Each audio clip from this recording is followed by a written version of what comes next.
Okay. Vithal గారు ఫైనల్‌గా చెప్పండి. ఓవరాల్‌గా చూస్తే కనుక థర్డ్ ప్లేస్‌లో ఉన్నటువంటి మీరు మళ్ళీ థర్డ్ ప్లేస్‌కే వెళ్లారు. ఆఫ్‌కోర్స్ శాతం పెంచుకోవడంలో కానీ అక్కడ కూడా మీరు సక్సెస్ కాలేకపోయారు. ఓవరాల్‌గా ఈ ఫలితాన్ని ఎలా చూస్తుంది బీజేపీ? ఎటువంటి కార్యాచరణతో ముందుకు వెళ్ళబోతోంది?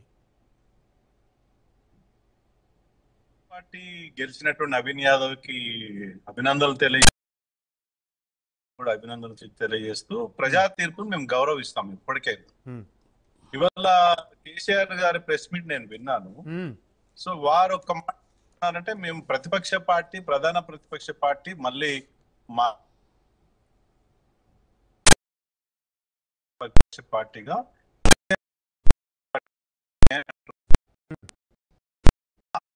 దానిపైనే నేను మాట్లాడదు.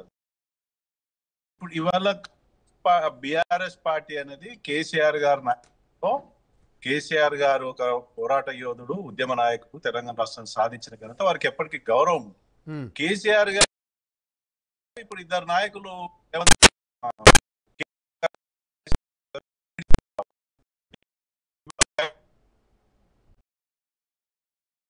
లో ఓటమి వారి సీటు కదా.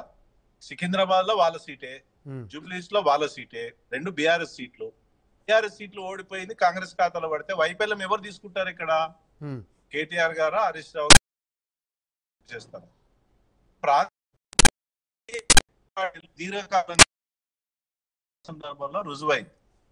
ఇవాళ జాతీయ స్థాయిలో చూస్తే బీజేపీ దాదాపు 20-25 ఇవాళ బీహార్ ఎలక్షన్స్ చూసినాం. అసలు 3/4 మెజారిటీ అండి. మేము కూడా ఊహించలే ఆ రిజల్ట్. హ్మ్. ఒక ఒక అద్భుతమైనటువంటి బీఆర్ 243 సీట్లకు అవును. ఇవాళ దాదాపు 200 సీట్లు ఎన్డీఏ అవును. గెలిచింది. 199. కాంగ్రెస్ అవును. 4-5 సీట్లకు పరిమితమైంది.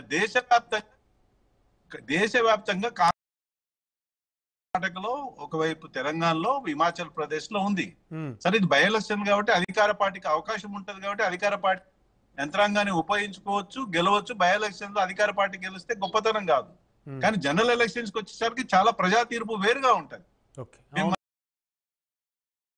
పార్లమెంట్ ఎలక్షన్స్ లో 8 సీట్లు మేము